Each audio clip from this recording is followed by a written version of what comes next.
BBA, BCA, BCom Computers, 100% placement guarantee. I create Degree College, Kukatpalli, Hyderabad. నమస్తే రమగారు. నమస్తే చేయ. రమగారు, రాఖీ పౌర్ణమి ఉంది మనకి. ప్రతి సంవత్సరం చేసుకుంటూ ఉంటాం. మీరు ఎప్పుడు చెప్తారు మనది కాదు, మన సంస్కృతి కాదు అనుకున్నా కూడా అలా నలుగురితో నారాయణ కదండి. మీరు కడతారండి? నాకు అలవాట్లేదు చేయ. అలవాట్లేకపోయినా చాలా మంచివి చేస్తున్నాం, ఇది ఎందుకు చేయకూడదు అని కొంతమంది ప్రశ్నిస్తారు. అలవాట్లేదు, చేయను అంతే. మేము చెయ్యం. రాఖీ కట్టి నిలబెట్టుకోవాల్సినట్టుగా లేదు మా సంబంధం.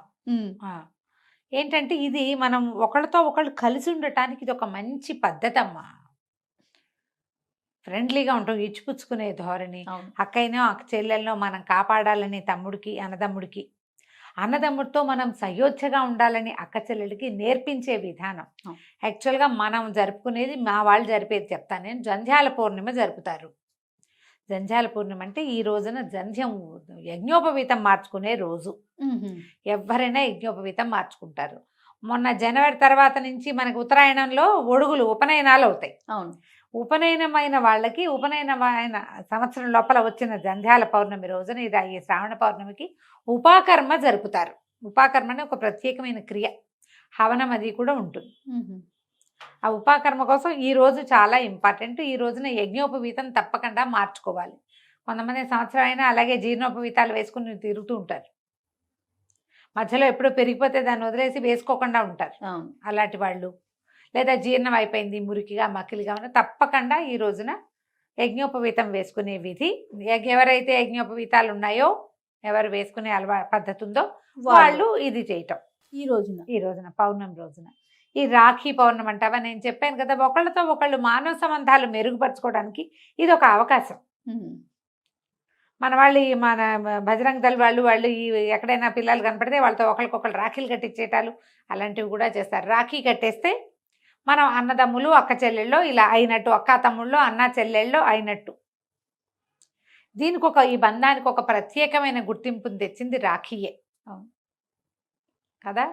చాలా సంవత్సరాల నుంచి కడుతూనే ఉన్నారమ్మా. ఎప్పటి నుంచో మన వాళ్ళు కూడా అన్ని ప్రాంతాల్లోనూ చేస్తారు. నార్త్ ఇండియన్స్ విశేషంగా ఈ పండగ నాడు తప్పకుండా రావాలని పెట్టుకుంటారు. మన వాళ్ళు కూడా నేను అనుకున్న ఇటీవల 2-3 జనరేషన్స్ నుంచి మీ దగ్గర కొంచెం తక్కువ ఉందేమో, మీ తర్వాత నుంచి బ్రదర్స్ ఎక్కడైనా ఉంటే అక్కడికి రాఖీలు పంపించటం, కొరియర్ చేయటం.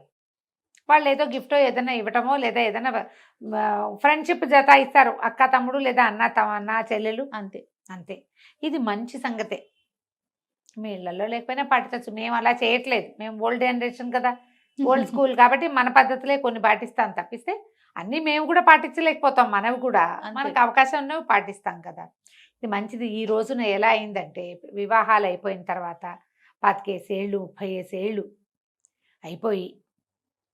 అయిపోయిన తర్వాత కూడా అన్నదమ్ముల మీద, అక్కచెల్లెళ్ళ మీద యుద్ధాలు ప్రకటించే కాలంలో ఉన్నాం మనం. కొంత డబ్బులను, కొంత బంగారమును, కొన్ని రకాల ఆస్తులను, హక్కుల కోసం పోరాటం, ఈ కోర్టుల దాకా వెళ్ళటము, కోర్టు దాకా వెళ్ళటము. మనం ఇట్లాంటివి ఏమైనా చేస్తే మన ఇంట్లో పుట్టిన పిల్లలు ఎలా ప్రవర్తిస్తారు అనేది ఒకళ్ళతో ఒకళ్ళు, మన పిల్లలు సయోధ్యగా లేకపోతే మనకు కుదురుతుందా? మనకు కుదరదు. మన పిల్లలు సయోధ్యగా ఉండాలి. మనమేమో మనతోటి వాళ్ళతో, అన్నదమ్ముల తోబుట్టువులతోటి సయోధ్యగా ఉండం. ఇది మంచిది కాదమ్మా. ఈ కాలం ఉంటుంది, చెడు కాలం వచ్చేసింది. పైగా ఈ రాఖీ పౌర్ణమి రోజున మనం ఇంకా చాలా ఉన్నాయి, అవి ఎన్ని రకాలో చెప్తారు జయ. దీనికి ఎప్పుడో బలిచక్రవర్తితో విష్ణుమూర్తి, బలిచక్రవర్తితో చూడబోతే ఆయన ఉండిపోమన్నట్ట, తనతోటి పాతాళంలో ఉండిపోయట విష్ణుమూర్తి. ఆయన్ని తెచ్చుకోవడానికి లక్ష్మీదేవి వెళ్ళి బలి చేతికి రక్ష కట్టి విష్ణుమూర్తిని తెచ్చుకుందట. అప్పటి నుంచి ప్రారంభమైంది ఈ సంప్రదాయం అంటారు. ఈ ఇంద్రుడు మన దానవులతోటి, రాక్షసులతోటి యుద్ధం చేసి చేసి చేసి ఓడిపోయి గెలవలేని స్థితిలో ఉంటే ఆవిడ విష్ణు పూజ చేసి, త్రిమూర్తుల్ని పూజించి ఒక రక్షని, ఇప్పుడు మనం తోరం కట్టుకుంటాం కదా, అవును, ఆ రక్షని ఆయన చేతికి కట్టింది శచీదేవి, ఇంద్రాణి. కట్టేసరికల్లా దేవతలందరూ తాము పూజ చేసిన రక్షలన్నింటినీ, అందరి పూజ కలిస్తే, అన్ని పాజిటివ్ సోర్సులు కలిస్తే ఒక అద్భుతమైన పాజిటివ్ సోర్స్ అవుతుంది కదా. అందరూ తమ తమ రక్షల్ని ఇంద్రుడికి కట్టాక ఆయన గెలిచట్ ఆసారి. అందుకని అప్పటి నుంచి ఈ రక్షాబంధనం మొదలైందని. నేను నీతో ఉన్నాను, నీకు బలం అవసరమైతే నేను బలం అవుతాను, నీకు శక్తి అవసరమైతే నేను శక్తి అవుతాను, నీకు సహాయం కావాలంటే ఆ సహాయాన్ని నేను అవుతాను, నేను నీతో ఉంటాను అని చెప్పటమే రాఖీ. అద్భుతమైన రక్షాబంధనం. విషయం కదా. అంతే. ఇప్పుడు రాఖీ అంటున్నాం, దాన్ని అక్కడ అలా మార్చుంటారు రక్షాబంధనము. అంతే. మనం ఈ రక్షలు చాలా చోట్ల కడతాం. వివాహాది శుభకార్యాల్లో రక్షాబంధన ముహూర్త సుముహూర్తోస్తు అని చెప్తారు. సుముహూర్తకాలే సూర్యాదీనం నవానాం గ్రహాణం అత్యంత అనుకూలత ఫల ప్రాప్తిరస్తు అని కూడా చెప్తారు. అది ఖచ్చితంగా చేతిలో అక్షింతలు వేసి వెనక్కి తిప్పించి కట్టిస్తారు. మనం కూడా తోరాలు ఖచ్చితంగా కట్టుకుంటాం. ఇది రక్షణనిస్తుంది. ఈ విధానాన్ని అనుసరించదలిచిన వాళ్ళు చక్కగా అనుసరించండి అమ్మా. కొత్త వాళ్ళు కూడా చక్కగా చేయొచ్చు. మన అలెగ్జాండర్ భార్య ఆమె పురుషోత్తముడికి పంపించిందని ఒక రక్షాబంధనం, ఆ దానిని మన్నించి ఆయన అలెగ్జాండర్ దొరికిన చంపకుండా వదిలిపెట్టాడని చెప్తారు. చెయ్యి కత్తెత్తేసరికల్లా ఆమె కట్టిన రక్షాబంధనం కనపడుతూ మిలమిల్లాడుతూ కనిపించేసరికి ఇప్పుడు ఇతన్ని సంహరిస్తే ఆమె సౌభాగ్యం పోతుందని వదిలిపెట్టాడు పురుషోత్తముడు అంటారు. అలాంటిది కూడా చరిత్రలో ఒక కథ ఉంది. అంత విలువిచ్చేవారు, అంత విలువిచ్చేవారు. ఇప్పుడు ఊరికే ఏదో నామకే వాస్తే వాళ్ళు ఇచ్చే ఓ బహుమతి కోసమో ఇది పండగ ఈ రోజున ఇది చెయ్యాలి మన సంస్కృతి సాంప్రదాయం అని కాదమ్మా, దాన్ని నిలబెట్టుకోమని. అది ఓ తాడుతో అయిపోయిందా?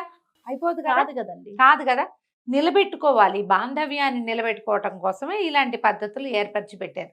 ఇప్పుడు మనం ఎంతసేపు ఫోన్లు, వాట్సాప్లు, ఫేస్ టైంలు వచ్చేసినాయి చేయ. ఇది వరకు ఏముండేది, ఆడపిల్లలు పెళ్ళిళ్ళు చేస్తే ఎక్కడో ఉండేవాళ్ళు. అసలు వాళ్ళ ఇంటి నీళ్లు కూడా తాకూడదు పుట్టింటి వాళ్ళు అనేవాళ్ళు తెలుసా. ఆడపిల్లల ఇంటి నీరు కూడా పుట్టింటి వాళ్ళు తాకూడదు. కొన్ని ప్రాంతాల్లో అట్లా ఉన్నాయి, పురుళ్ళకి పుణ్యాలకి పంపేదిలే, ఏం లేదు.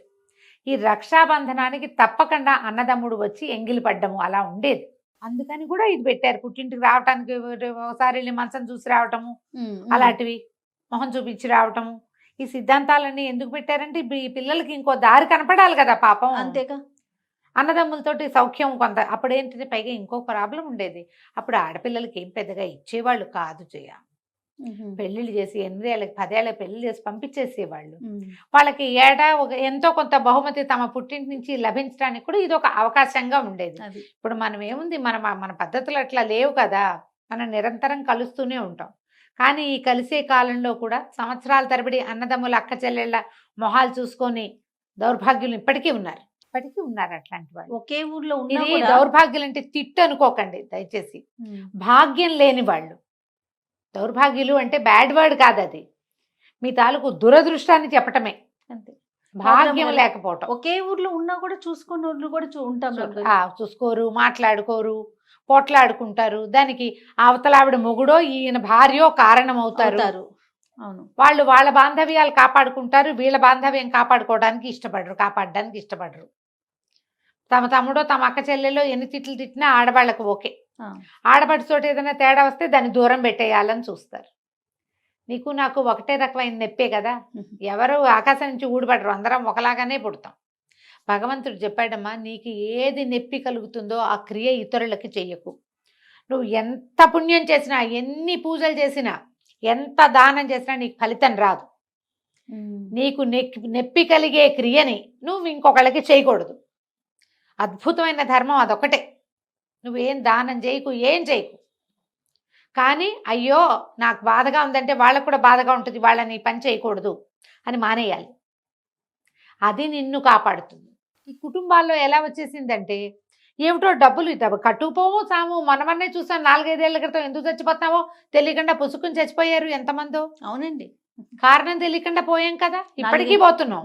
మర్చిపోతాం కదా, మర్చిపోతున్నాము. మర్చిపోతే ఎట్లా? ఒక్కసారి కనుక తప్పిందంటే భగవంతుడు ఇది మన మీద నుంచి ఆయన చేయి తీసేస్తే గోవిందోహరి మన సంగతి. ఈ డబ్బులో ఇవో ఏముంది, బతుకున్న నాళ్ళు ఇప్పుడు అసలు 2, 3 ఒకళ్ళు ఇద్దరే కదమ్మా. అన్నదమ్ములు అక్క చెల్లెల్ని కాపాడుకోపోతే ఎట్లా? ఒకళ్ళ కోసం ఒకళ్ళు ఎంతో కొంత ఉండాలి కదా. వాటి కోసం, మెటీరియలిస్టిక్ థింగ్స్ కోసం ఎక్కువ పాకులాడకండి. ఒకవేళ అది అలాంటిది ఏదైనా మీ మధ్య ఉన్నా తమ్ముడే, పేకాటే. వ్యవహారంగా ఉండనండి, బాంధవ్యాన్ని బాంధవ్యంగా ఉంచుకోండి. అది దానికోసం కొట్లాడుకుని ఇవి తెగొట్టుకోవద్దు. దానికి ఆసరా ఇచ్చే పండుగే మన రాఖీ పండుగ. మీ వీలున్నట్టుగా జరుపుకోండి. అన్నదమ్ముడు ఎవరైనా ఉంటే వాళ్ళకు కొంచెం చక్కగా బొట్టు పెట్టి ఓ స్వీట్ ఏదైనా పెట్టి ఈ రాఖీ కట్టి ముందు వెనకాల మీ ఇంట్లో హారతి ఇచ్చి ఎలా చేస్తారో అలా అట్లా చేయండి. టీవీలో యూట్యూబ్లో చూడండి ఎలా చేయాలో బాగా చూపిస్తారు. అది చూసి ఫాలో చేసి చక్కగా చేయించండి. మీ ఇంట్లో ఇద్దరు పిల్లవాడు ఉంటే వాళ్ళతో కూడా. పిల్లతోటి పిల్లవాడికి చక్కగా రాఖీ కట్టించండి. దాన్ని బాగా చూసుకోవాలి. దీని అర్థం అది కడుతుంది నీకు, నువ్వు గిఫ్ట్ ఇస్తావు కాదు. అమ్మాయిలకు కూడా అర్థమయ్యేలా చెప్పాలి. నువ్వు ఇలా కడుతున్నావు అంటే అన్నయ్యని తమ్ముడినో ఎప్పుడు సపోర్ట్ చేయాలి, ఎప్పుడు వాళ్ళకి తోడు ఉండాలి, కలిసి ఉండాలి మీ ఇద్దరు అని పిల్లలు కూడా చక్కగా అర్థమయ్యేలాగా చెప్పండి. ఈ రోజున హయగ్రీవ జయంతి కూడా జరుపుతారు జయ. హయగ్రీవుడి కథ చెప్పుకున్నాం కదా మనం అవునవును. ఇదివరకు. హయగ్రీవుడు కూడా ఆయనకి హయగ్రీవాన్ని విష్ణుమూర్తికి అంటించిన రోజు ఇది అని చెప్తారు. ఆయన హయగ్రీవుడిగా పునర్జీవితుడైన రోజుగా చెప్తారు. మనం ఏదైనా జ్ఞానానందమయం దేవం లాంటి చిన్న శ్లోకాన్ని చదువుకుని హయగ్రీవ ఆరాధన కూడా చేసుకోవచ్చు. జంధ్యాలు మార్చుకునే వాళ్ళు ఎలాగో మార్చుకుంటారు కదా. మీ పద్ధతుల ప్రకారం రాఖీ పండుగను జరుపుకోండి. ఎవరైనా కజిన్స్లో వాళ్ళలో స్నేహితులు ఉంటే ఈ రాఖీలే కట్టాలని అనుకోకండి. కుదిరితే చేయండి, లేకపోతే చక్కగా ఫోన్ చేసి hi brother how are you, hi sister how are you అని చిన్నవి 4 మాటలైనా చక్కగా మనసు విప్పి మాట్లాడుకోండి. స్నేహాన్ని పెంచుకోండి మీ మధ్య. నమస్తే. నమస్తే.